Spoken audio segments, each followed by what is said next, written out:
La question de communication politique de la semaine est justement posée au gouvernement par la communication politique de la CGT. Comment trouver la juste tonalité de communication lorsque 7 Français sur 10 sont convaincus qu'il faut retirer la loi El Khomri pour faire cesser les actions de la CGT qui rendent leur vie quotidienne de plus en plus difficile? Comment trouver la juste communication, la juste tonalité gouvernementale face au monde économique pour expliquer que l'action du gouvernement va vers la croissance et tournée vers la croissance économique lorsqu'aujourd'hui la CGT bloque l'économie du pays? Comment enfin trouver la juste communication gouvernementale quand depuis le début de la semaine, à la fois les frondeurs, mais aussi Bruno Le Roux, Michel Sapin, dans leurs différentes déclarations, laissent penser qu'il pourrait y avoir une ouverture sur l'article 2, sur un aménagement de cet article, On ne touchera pas à l'article 2. créant de la part de l'opinion publique une attente nouvelle face au gouvernement qui se retrouve responsable de ce qui se passe dans la vie quotidienne, dans les difficultés de la vie quotidienne des Français,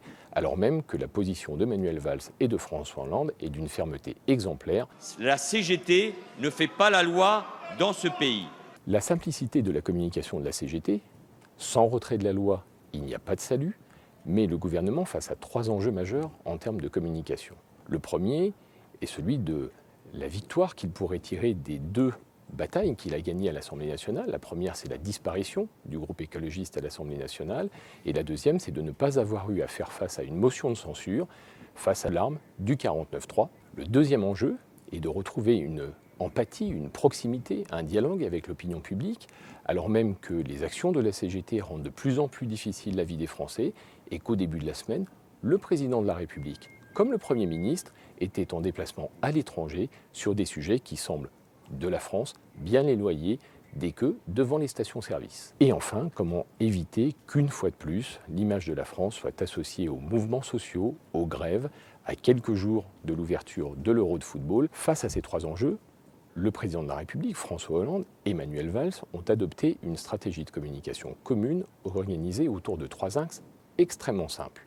Le premier, c'est de rendre la CGT seule responsable de l'ensemble des mouvements sociaux et du blocage du pays. C'est une organisation minoritaire qui veut faire plier le gouvernement et qui veut tordre tout simplement l'intérêt général. La deuxième idée, c'est de tenir la cohérence de la communication gouvernementale. C'est un enjeu critique en matière de communication, car pour que les Français soient derrière la politique gouvernementale, il faut qu'il n'y ait aucune voie de dissension à l'intérieur du gouvernement, à l'extérieur dans la majorité gouvernementale, car la moindre dissension créerait une ouverture pour l'opinion publique et pourrait la faire basculer en rendant responsable le gouvernement de la situation de blocage du pays à la place de la CGT. Enfin, la troisième idée, c'est le déplacement du débat vers un nouvel objet gouvernemental. Ce nouvel objet, c'est la loi Sapin 2, qui est rentrée en discussion à l'Assemblée nationale cette semaine, qui inclut des marqueurs très profondément de gauche sur le salaire des patrons,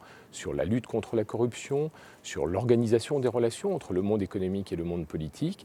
Cette loi Sapin 2, ces marqueurs de gauche ont pour vocation d'essayer de substituer un nouveau débat très émotionnel à celui créé par la loi El Khomri. Il n'en reste pas moins vrai que cette politique de communication de fermeté, organisée autour de 3 axes, n'a toujours pas convaincu les Français. La prochaine étape est dans quelques jours, avec le démarrage de l'Euro de football.